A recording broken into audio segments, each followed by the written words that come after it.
Now let's head into the Mitten Chop Box variation of the box. This was first introduced in Senior Fit. It is also in the First Steps and Turn Back Time.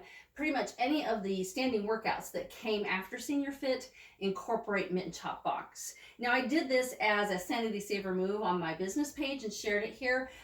Did a little bit of explanation, but went a little faster than I'm going to go here. I'm actually going to split it up just like I did the basic workout variation into two parts. So first we're going over the stance, getting set up, and the whole chop, chop, squish, and all that business. This is the organs in place part of the Mitten Chop Box. So again, toes are forward. If you're fairly new to T-tap, you want to be hip ball joint width apart. If you've been T-tapping consistently for 4 to 6 months, you can bring that into 4 fingers apart. Softly bend those knees. Hand on belly, hand lower back. Big inhale, exhale, belly button up and back. Tighten the buttons. Inhale again. Exhale, stretch to get those ribs up. Shift weight back and off big toe. So I'm going to be at an angle here because I think that'd be the best way to show this. You're going to hinge for the hips like we would for primary back stretch when we go into the flat back part, or like we did for basic workout variation of the box. So I want you to put one thumb here, pull that tummy in, other thumb here, and think of pivoting right here just to about a 45-degree angle. See, my knees went out. Knees out, but still keep the ankle stable. Don't let them roll out. Press the ball joint if you need to, but don't let the knees come in by pressing down the big toe. Make sense? Okay, so we hinged. We're here. Now, right here, the tummy is a little more neutral. We're not just letting it hang, nor are we pulling it in as tight as we can. We just let it neutral because you're going to chop there, right? Keep the weight shifting in heels and knees are out. Jazz your toes if you can. Take the outside edges of your karate chops there and just right inside the hip area there, kind of chop, chop. This is just neurokinetic, brain to body. Big inhale.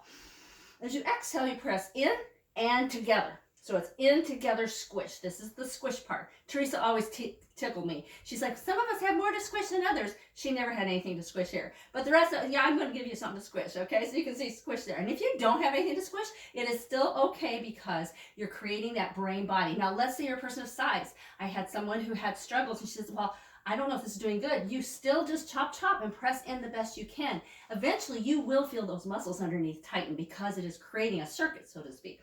So it doesn't matter whether you have no fluff or lots of fluff. Press in, squish as best you can. And it's going to work your arms too. Big inhale here.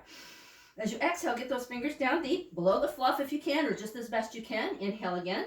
Exhale, hunch, and you kind of roll it up, shoulder roll up as you flatten those hands and back. And keep the weight in heels. Not arching, tucking under a little bit there. And keeping those knees out. Keep jazzing those toes. Keep those fingers stretching all the time. Okay, so I'm going to let you come out of that. Shake, shake, kick, kick. Freebie one.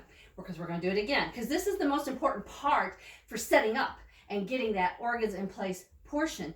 And you can do just this part 2 to 4 times a day, and you can watch a diastasis recti gap start to close, pelvic floor function getting better, stronger core. Now, obviously, the rest of the move is important as well, but we want to key in on this part because not only is it good for all of those things, it sets the foundation for the second half of the move. So I'm going to turn this way this time. We're softly bend, hand on belly, lower back, big inhale. Exhale, belly button up and back. Tighten those buttons. Inhale again. Exhale, stretch to get those ribs up. Shift weight back and off big toe. So this time, I want you to put one hand in pocket. Press. Keep that tummy in. Press. Now we're going to hinge from the hips again. Remember, hinge and stop. Because pressing in here will get your core activation right where it needs to be. It'll also help you keep those lats activated so you're not just collapsing. We don't collapse. We're just hinging over. Okay, keep the weight in heels, knees out. Tummy's more neutral. Chop, chop. Big inhale. Exhale in and squish it together. Wiggle those fingers. Inhale again. Exhale, fingers deep. Hunch. As you exhale, knees out as we shoulder roll up and press.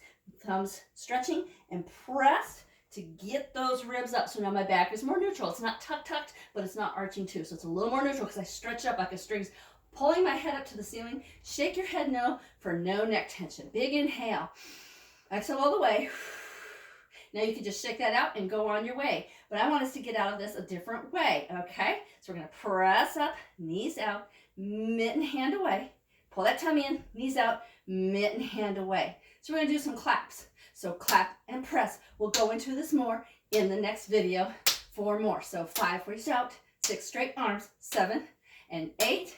Then flip it, reach out, let's kick. Flick, kick. 3 and 4. 4 more. Ribs up, tummy tight. Get ready to lift and point that toe as you jazz those hands. Weight and heels, knees out. curl, hunch, relax, head inhale. Exhale, shoulder roll up and back, straight hunch up, knees out, ribs up. So there you go, the organs in place portion of the box move, mitten chop box style. This is really important. She goes through it really fast on some of the DVDs. So I hope this has been helpful to break it down to what you're actually doing and feeling here. Any questions or concerns or ahas, please comment below. I love this move. I really call it the move for mommy tummy. You don't even have to be a mom though. Any kind of tummy issues, pelvic floor issues, this is your move. So take the time to learn the points of perfection for this move. It will pay off.